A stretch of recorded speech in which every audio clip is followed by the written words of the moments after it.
আমাদের এই আনন্দনগর স্টেশনটা অনেকদিন যাবৎ অবহেলিত পড়ে আছে। এখানে কোনো রকম কার্যক্রম হচ্ছে না এবং যাত্রী হয় প্রচুর, কিন্তু এই যাত্রীগুলা ট্রেনে ওঠার সময় অনেক বৃদ্ধ লোক আছে, তারা পড়ে যায়।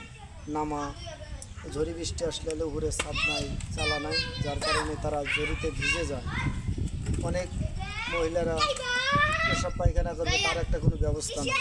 এটা বাথরুম নাই, এটা প্রসাবখানা নাই, অনেক তারা ব্যবস্থিত হয়ে যায়। আমাদের মা বোন অনেক জায়গায় থেকে আসে, তারা দূর দূরান্ত থেকে আসে, কিন্তু তারা এই স্টেশনে এসে একটু যে আশ্রয় নেবে সেরকম ধরনের কোনো পরিবেশ নেই।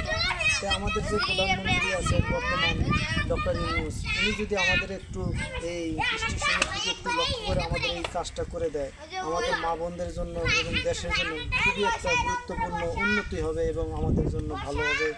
তবে আমরা আশাবাদী এলাকার জানি গরিব দুঃখী যে দোকানগুলো আছে তারাও একটু ভালোভাবে সচ্ছলতাভাবে চলতে পারে এবং আমাদের এই স্টেশনটা ভালো হলে আমাদের এলাকার জন্য খুবই একটু ভালো হবে, জনগণের জন্য ভালো হবে।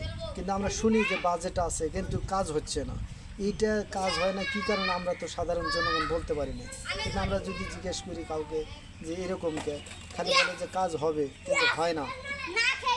মূলত যে একটু পানি খাবে যাত্রীরা, পানির পর্যন্ত ব্যবস্থা নাই। টিউবওয়েল নাই, দেন টিউবওয়েল একটা আছে মাথা খুলে রাখছে, এই টিউবওয়েলটা মাথা নাই। এ পাশে একটা টিউবওয়েল আছে কিন্তু কতকাল ধরে যে নষ্ট হয়ে আছে, সেটা পানি খাওয়ার মতো কোনো পরিবেশ নাই। আমরা যাত্রীকে বললি যে ওই পাশে মসজিদ আছে, মসজিদে যদি পানি খায় আসে। এই সময় দেখা যাইতেছে যে পানির কিন্তু একটা ব্যবস্থা নেই। কিছুদিন আগে শুনলাম যে কি এখানে মাস্টার দিছে, পয়েন্টমেন্ট দিছে, কিন্তু তারা কিছুদিন আগে আসছিল, কিন্তু তারা এখন আসেও না। বর্তমানে দেখেন এই যে সামনেই তালা মারা, ওটা তালা ঝুলানো আছে, তালাটা বন্ধ।